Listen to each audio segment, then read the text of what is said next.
Hello, hello. It's Dre back with another one.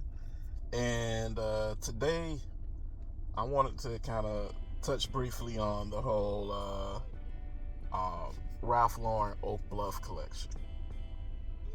So, for those who don't know, there's a new Ralph Lauren collection that's being promoted that celebrates Oak Bluff, which is historically wealthy, elite black neighborhood uh, located in Martha's Vineyard. Martha's Vineyard, for those who also don't know, is where presidents generally go to retire or vacation when they're in office. Obama has his residence out there, and I want to say there's a few others that have had or have a residence out there as well. So, um, a lot of people have been kind of up in arms going back and forth, and I feel like this kind of misses the entire point in the dialogue. You have some black folks who are of the opinion that this isn't really us or representing us. You have others who are basically like, um, I'm not like y'all riffraff, so fuck off. Not everything can be shooty shooty bang bang, as they would put it. Um, and the stance that I come at it from is, on its face, I don't have any problem with this at all. Um, you're gonna have stratification in any group. There's gonna be classes that emerge. You're gonna have the wealthy. You're gonna have your elites. You're gonna have um, your middle class. You're gonna have um, your poor. You're gonna have your impoverished. And you know that while my heart and my desire is that as few people end up in the worst cast as possible, um, you know, somebody's gonna end up there. Just just due to life and fell circumstance. That being said,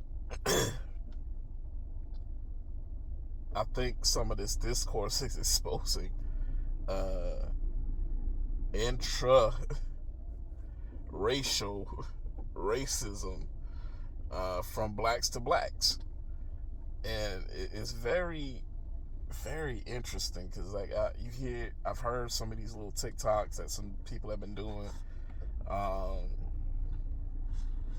where one dude was basically like, um, essentially, we not like y'all. We don't steal. We don't grow up in poverty. I can't relate to y'all. Y'all are the reason why black folks are looked at a particular way. And then from the other side, you have people who are basically like, um, this ain't us. This ain't what we really do. Polo, like we don't pay for polo. Um, it's something to be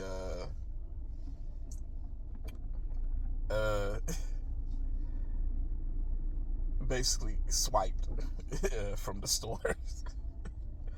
And I've heard everything in between. I come at it from, I guess you could say, somewhat of W.E.B. Du Bois's philosophy. A lot of people are familiar with the talented 10th, and even as someone who is a member of a fraternity, A Phi A, it's not surprising how many have heard of the talented 10th. But what is surprising is how few know of the fact that he recanted the talented 10th philosophy and instead coined a new philosophy of the guiding 100. Basically, what the guiding 100 is basically be on code. The premise was, you know, black folks, due to numbers and disparities between population, we can form an elite class. We can have a group of insulated blacks who achieve a degree of wealth and fame, but they will essentially be powerless because the broader white society would never truly allow them to become a threat to them.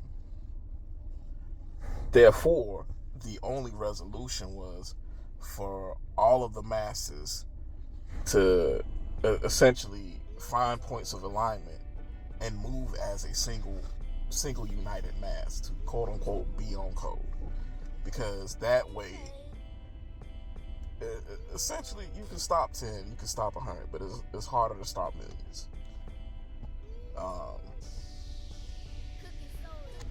And that's kind of how I'm coming at it. Like, I saw some bullshit that FD did, and it was like, I don't even know where the fuck you going and what you're really getting at, bro. Like, he tied it into Jack in jail and all this other shit, which those are, you know, in most places, elite circles. But there's nothing wrong with class stratification on its own. Where I feel it does become problematic is where you have that stratification and it becomes a basis for exploitation and further conflict. So just because you got a couple dollars, just because you've got an opportunity and some status, that is not an excuse, or that is not a rationale to quote unquote pull the ladder up behind you. Because once again, what you're gonna do is you're gonna find yourself in that position that Dr. Du Bois basically kind of advocated for, well, against rather, with the talented tenth, that you'll be an elite that's neutered. You'll be on an island by yourself. And given how much of certain wealthy black folks' wealth comes from white society, it could I can see how, you know, it's really just more marionette strings. So with this whole Oak Bluff situation, I think now more than ever, we as a collective really need to be surveying the landscape and quote unquote getting on code. Because it's one thing to have a few dollars, it's one thing to have a little bit of status and to say fuck everybody else. But there, in my opinion, there's going to be some tough times coming. And if your mentality is fuck everybody else, I mean, shit. I hope you got the resources and all your calculus was correct, and that you truly do not need anything from the collective. And I pray that people's memories are miserably goldfish level short. Because otherwise, I think it creates a perilous situation, not only for the elites who have capital, who could invest and infuse some things back into their surrounding communities, but I think it also it also hamstrings them, because when you have a collective mass who by and large isn't able to participate in society in the same way as their peers of other racial groups, I mean, that kind of hamstrings some of your business potential, and it forces you to be reliant upon external groups that may or may not have your best interest at hand, who may or may not just see you as a useful puppet to pull a few strings. So that's more so where I'm coming from with it. I think the whole back and forth is useless. Excuse me. There's always going to be these types of things, like your clothing, for instance. It's one of the signifiers of class. And I know there's this whole stealth rich thing, but even the guy that you look at and you think is bummy, people that know. They can tell a $1,000 t-shirt and hoodie from the $5 hoodie that you got out of Walmart. They can tell that. Because they in enough. Because they likely shopping at some of the same boutiques.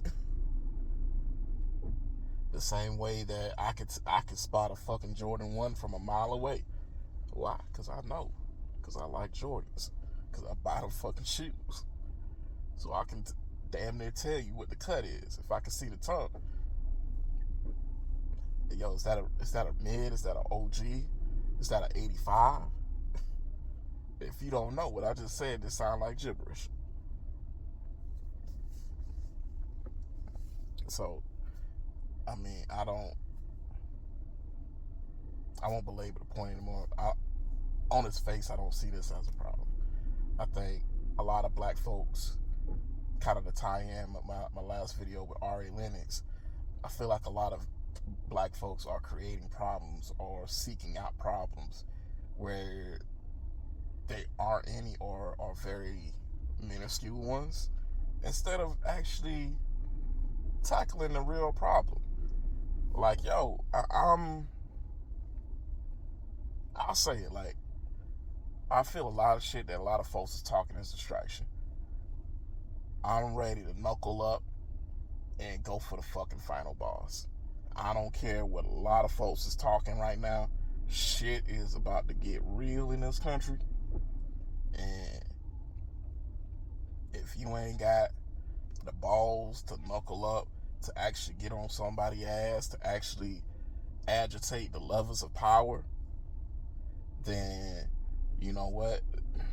The best thing for you to do probably is just argue over whether Martin is colorist or how bad Dave Chappelle show hurt your feelings and all this other shit. So, the she, they, hers, hims, all that shit. So, if that's what you want, you just a fucking puppet. You just a coward and a cuck to white supremacy. And if that's what you want, stay over there. Just don't get in the way of real ones out here that's marching. So, share your thoughts down below. Don't forget to like, comment, share, and subscribe. Peace. I'm out. Hope you all have a great day.